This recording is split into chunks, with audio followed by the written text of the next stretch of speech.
ఇప్పుడు ప్రతిపక్షాలోళ్ళు పాదయాత్ర చేస్తే దానికో అందం ఉంటుంది. మరి ఇక షెడ్డో పడ్డో జనాల్లోకి పోతే జనాల సమస్యలేంది, జనాల బాధలేంది అనేది తెలుస్తుంది. మరి ఇలా అధికార పార్టీలో ఉండి పాదయాత్ర చేస్తున్నారు, ఏమిటి చేస్తున్నారు? జనాల మేలు కోసం చేస్తుర్రా లేకపోతే జనాలను మోసం చేస్తేందుకు పోతుర్రా అనేది ఇప్పుడు రామచంద్రయ్య గగ్గోలు పెడుతుండు. ఆయన బీజేపీ పేపర్ రామచంద్రయ్య పార్టీ పరంగా ఒక జనహిత కార్యక్రమం, జనానికి సంబంధించి ప్రజలకు మేలు కోరే విధంగా ప్రభుత్వంలో ఉన్నంత మాత్రాన ప్రజల మధ్యకి పాదయాత్రతో వెళ్ళొద్దని ఎవరైనా చెప్పినానే చరిత్రలో రాసింది అట్లేమన్నా? ప్రభుత్వం చేసే పథకాలు ఎట్లున్నాయి, ఏంది, ఏ రకంగా ఉంది?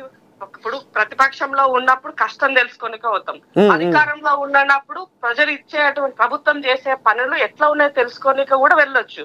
అది జనహితం కోసమే కదా, అది తప్పెట్లయితది?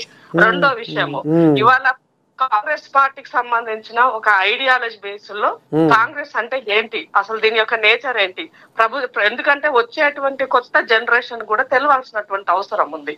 ఎందుకంటే కొద్దిమంది ఓన్లీ దేశభక్తి పేరుతోటి మేము చెప్పిందే భక్తి, వేరే వాళ్ళు చెప్పేది భక్తి కాదు, వీళ్ళకి అది లేదు అనే విధంగా ఒక రాంగ్ ప్రపగండ కూడా సమాజంలో నడుస్తుంది.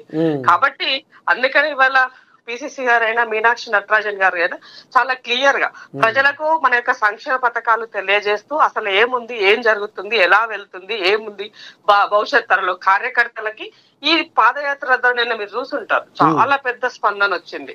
సో కార్యకర్తలంతా ఒక ఉత్తేజం చేయడం కోసం అధికారం వచ్చి 2 సంవత్సరాల తర్వాత మళ్ళీ ఒకసారి ఒక మమేకం వైపుకి ముందుకు తీసుకెళ్లడం కోసం ఇది ఉపయోగపడేటువంటి కార్యక్రమం.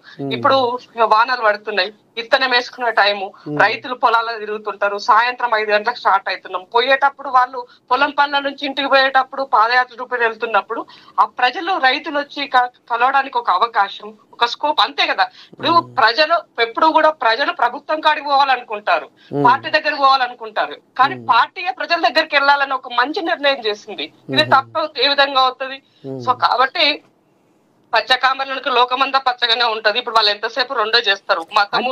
ఇప్పుడు బీఆర్ఎస్ కోయిలాగలు కూడా ఏమైనా లెంకలు కొడుతున్నాయి అంటే రేపు స్థానిక సంస్థల ఎలక్షన్ల కథ ఆ భాగవతానికే ఇగో ఈ కథ ముంగట వేసుకుర్రు అనేది కూడా వాళ్ళు చెప్పుకొస్తుర్రు. ఇప్పుడు ప్రజలకి తెలిసే ఎవరు ఏంటి, ఎవరు ఏం చేస్తారు, ఇచ్చిన మాట ఎంతవరకు నెరవేర్చినారు, రైతులకు ఒక దాదాపుగా ఇప్పటి వరకు 1,00,000 కోట్ల బడ్జెట్ తోటి రైతులకు మంచి చేసారు. ఆడబిడ్డల్ని ఇవాళ ఒక మంచి మార్గం వైపుకి వాళ్ళే ఓనర్లు అయ్యే విధంగా సంక్షేమ పథకాలు అంటే వాళ్ళ కోసం కొన్ని స్కీమ్స్ ని డిజైన్ చేసి ఇచ్చింది. సో వడ్డీ లేని రుణాలు పూర్తిగా వాళ్ళకి ఇచ్చింది. ఇవన్నీ కూడా ప్రజలకు తెలుసు కదా. దీన్ని స్థానిక ఎన్నికల్లో నేను దానికోసమే పర్టికులర్ గా పోవాల్సినటువంటి అవసరం లేదు కదా.